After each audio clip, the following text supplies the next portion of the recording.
Welcome to this week's discussion on a call to evangelize. We are all called to evangelize, but what does that really mean? It does not necessarily mean standing on a street corner preaching.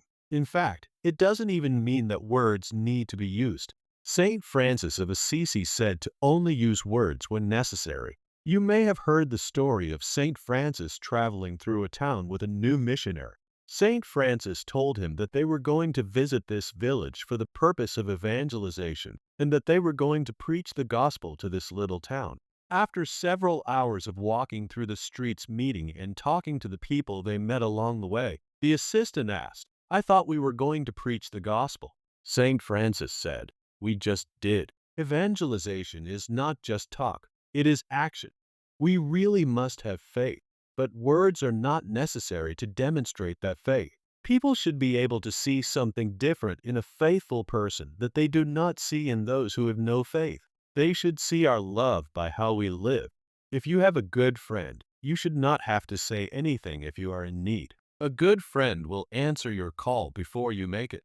In the Gospel of John chapter 15, verse 14, Jesus says, "You are my friends if you do what I command you." We are commanded to love one another as God loves us. Since love is what we are commanded, if we love, Jesus is our friend, and we are His. It is not what comes out of our mouth that counts. It is what comes into our hearts. Do I live what I say I believe? If Jesus is your friend, don't you want to introduce Him to all your other friends? The gospel is called the good news. When we have good news, don't we want to shout it out to everyone? How do we find that faith? We must really know God, not just know about Him.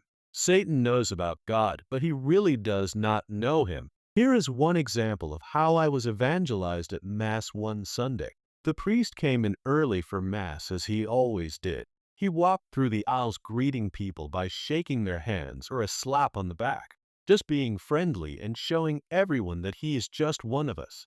I was sitting in the second row from the front pew near the middle aisle. In front of me was a man that has Down syndrome. I had seen him there several times before, and I knew that he would fall asleep or put his head on the rail. He was not very clean and very distracting. When the priest reached this man, he shook his hand and patted him on the back as he would with any other person at Mass. The priest then proceeded up to the altar and began Mass. During the Mass, I was distracted not by the man in front of me, but more from what I had just witnessed by the priest. I began to be embarrassed by how I had just judged someone while at Mass.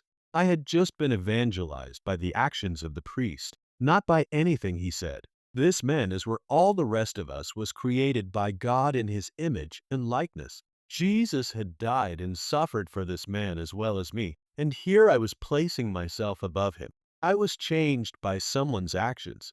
Saint Mother Teresa of Calcutta had it right when she was asked how she could be around all these poor, filthy people on the streets of India. She would respond, "I only see Jesus in the face of all these people." We should all be able to see Jesus in all the people whose path we cross in life every day. I did not see Jesus in this person at first, but I do now. I was a hypocrite, and I needed to change my ways, and I hope that I did that. These are just a few examples of people who have evangelized without the need for words. They are role models by simply living their life faithfully. To evangelize means to live a life of example and witness to the love of God. To be evangelized means to recognize what needs to be changed in how we live our faith. These changes do not have to be anything extravagant. They can be the little things that are done with love in everything we do in our lives. When something needs to be done, whether we feel like it or not, do it for the love of God. The following is a quote from the late Bishop Fulton Sheen. Let those souls who think their work has no value recognize that by fulfilling their insignificant tasks out of a love of God, those tasks assume a supernatural worth. The aged who bear the taunts of the young, the sick crucified to their beds, the ignorant immigrant in the steel mill, the street cleaner and the garbage collector, the wardrobe mistress in the theater and the chorus girl who never had a line, the unemployed carpenter and the ash collector. All these will be enthroned above dictators, presidents, kings, and cardinals if a greater love of God inspires the humbler tasks than inspires those who play nobler roles with less love. The enormity of the task is far less significant than the enormity of the love with which it is performed. Remember that we may only be called to put the seed in the hole. It is God that makes it grow. What can you change in your life now that you could do with more love in the future? Have a blessed week. If you would like to receive a notification for these weekly discussions, please subscribe below. You can also feel free to share any comments.